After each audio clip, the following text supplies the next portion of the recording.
So you've probably seen the headlines, right? Everyone's talking about a new era of peace in West Asia. But what if that's only part of the story? In this explainer, we're going to look past all the big announcements to ask a really important question. Is this peace built to last, or is it just, well, an illusion? This question really gets to the heart of it. You know how a mirage works, right? From a distance, it looks like exactly what you need, but when you get up close, it just disappears. So are these recent peace deals a genuine oasis, or are we just seeing something that's going to vanish once we look a little closer? Okay, so to really get what's going on, we first have to look at why everyone was so optimistic in the first place. I mean, there was this powerful wave of hope that, for a lot of people, felt very, very real. And look, this wasn't just some small development. When the ceasefire was announced, it was framed as a massive turning point. People were using phrases like a historical dawn. That kind of language suggests a huge shift, a real promise that the future is going to be completely different from the past. And it wasn't just talk either. There was real action. You had the Sharm el-Sheikh summit, which brought together this impressive group of leaders. We're talking Egypt, Qatar, Turkey, the US. They all signed a declaration committing, at least on paper, to peace, to coexistence, and to standing together against extremism. It really did look like the beginning of something new. But then, once the initial excitement started to fade a little, this one persistent, really difficult question started creeping back in. And it's a question that's been at the center of all the chaos in the region for generations. And that is, of course, the Israel-Palestine conflict. For decades, this has been the engine of instability in the region. It's the one unresolved issue that makes every alliance tricky and threatens to pull apart every peace deal. Any attempt at peace that doesn't tackle this head-on is, well, it's starting on pretty shaky ground. So that leads to the big question, right? Forget the fancy summits and the signed papers for a second. Is there any real substance here? Does this new peace actually have what it takes to solve the problem at the very core of the region? And yeah, this is exactly where that whole Mirage argument really hits home. Critics are quick to point out that for all the positive vibes, these new agreements seem to very carefully step around the toughest issues of all, the ongoing occupation of territories and that long-standing demand for a Palestinian state.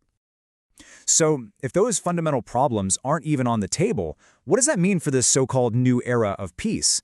Let's dig in a little deeper and look at the cracks that are already starting to show.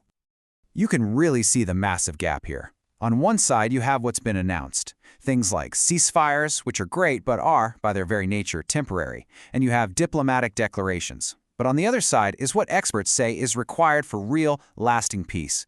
That means actually addressing the root causes, a serious commitment to Palestinian statehood, and a real plan for the withdrawal from occupied territories. As you can see, there's a huge difference between the two. And those cracks just get wider when you look at the specifics. I mean, you've got 4 huge challenges that are just not solved.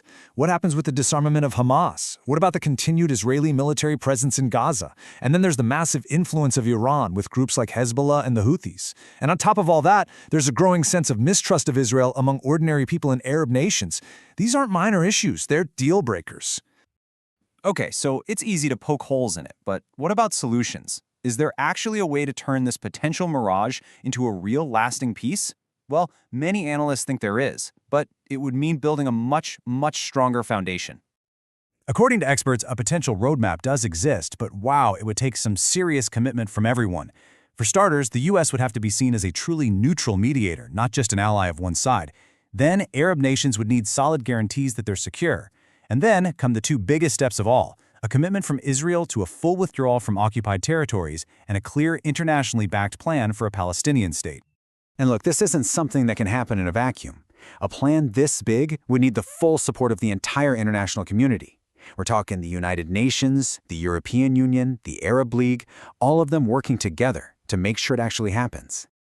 So, here we are, right back where we started, trying to figure out which it is. We have this hopeful vision of a new dawn on one side, and this very fragile, complicated reality on the other.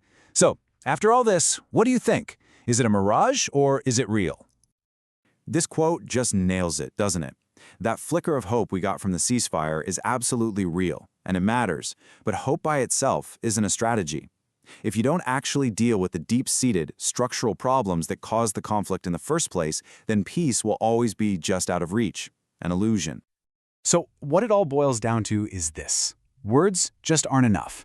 Declarations of peace are a nice start, but they don't mean much unless they're followed by real action that brings justice and security to the people who are actually living through this, on the ground, every single day.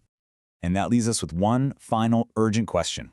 The new dawn has been announced, but the sun isn't all the way up yet, and the steps that are taken next by leaders in the region and all around the world are going to decide whether this brightens into a truly new day or if it just fades away into another long, familiar night of conflict.